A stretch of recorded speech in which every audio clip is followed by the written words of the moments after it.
It's been a big week for UFO news, and of course, NewsNation has been all over it. First, journalist Jeremy Corbell released this now infamous video of the so-called jellyfish UFO flying over an American base in Iraq. No, we don't know what this is either. Then today, for the first time in history, members of the House Oversight Committee received a classified briefing on UFOs. So was it just another useless meeting, or did it actually advance the crusade for transparency?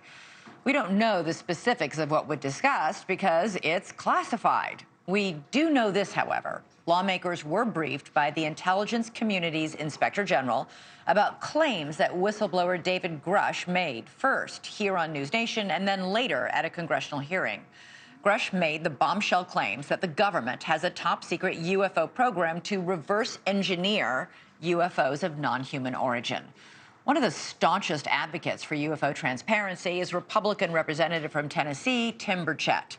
NewsNation spoke with him on the steps of the Capitol moments after he emerged from that briefing. Congressman Burchett says he's not done pushing for information on UFOs, where they come from, and what the Pentagon knows about them.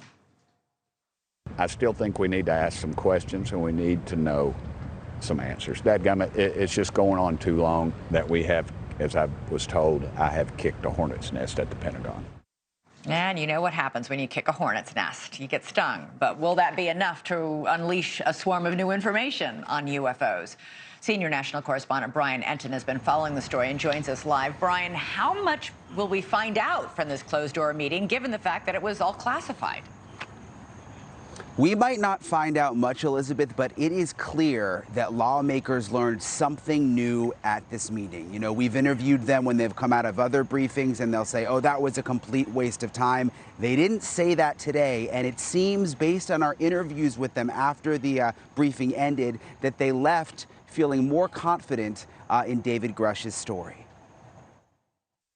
It's reasonable to say that everyone that was in the room received probably new information. I certainly did. And this meeting, unlike the one we had previously when we did this briefing, this one actually moved the needle. A group of bipartisan lawmakers talking after a secret meeting with the Inspector General of the intelligence community. The topic, what the government knows about UFOs. It's giving me a more clear perspective, a little bit more of a clear perspective. Before, it's very blurry. Everything is extremely blurry.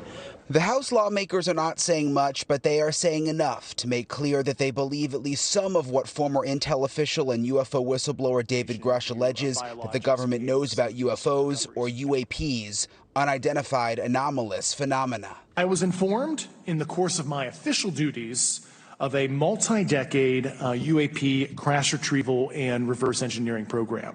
I believe that he's telling the truth.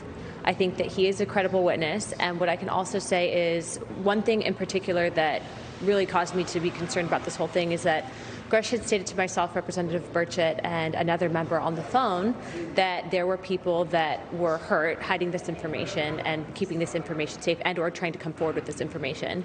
What I can tell you is I believe that claim after now leaving. Almost all of the lawmakers said they left the secret meeting with more questions, but also with clues about what parts of whistleblower David Grush's testimony will lead to answers. I think it's incredibly important to listen to the specific words that Grush uses. You know, Grush never said extraterrestrial or alien. He said interdimensional. I think that that's incredibly important because those are the types of things that when we go in there, there's just certain things that I think that it's important that you guys listen to on that. There's also a renewed push for another public UFO hearing to continue the push for transparency. It's got me focused on who we need to be bringing into the hearing. As I've stated, it's not about little green men and flying saucers. The issue is tens of millions of dollars on an issue that we've been told does not exist since 1947, yet they're spending that money on researching something. And even tonight, Elizabeth, there are now lawmakers tweeting about the possibility of another public hearing on UFOs sometime soon. We don't know the exact time frame, but it's clear whatever they heard in this briefing sort of revitalized the idea for a public hearing. Burchett said today that he doesn't want to talk about who the possible witnesses could be because he fears that the Pentagon could try and spook them. Elizabeth? Right, yeah, he was saying that last time they put out their witness list, a bunch of witnesses got sort of bullied into not testifying, so he's now not going to release those publicly. Brian Enton, fascinating story. Thanks. Thanks so much for watching. Go to joinnn.com to find NewsNation on your television provider. And don't forget to click the red subscribe button below to get more of NewsNation's fact-driven, unbiased coverage.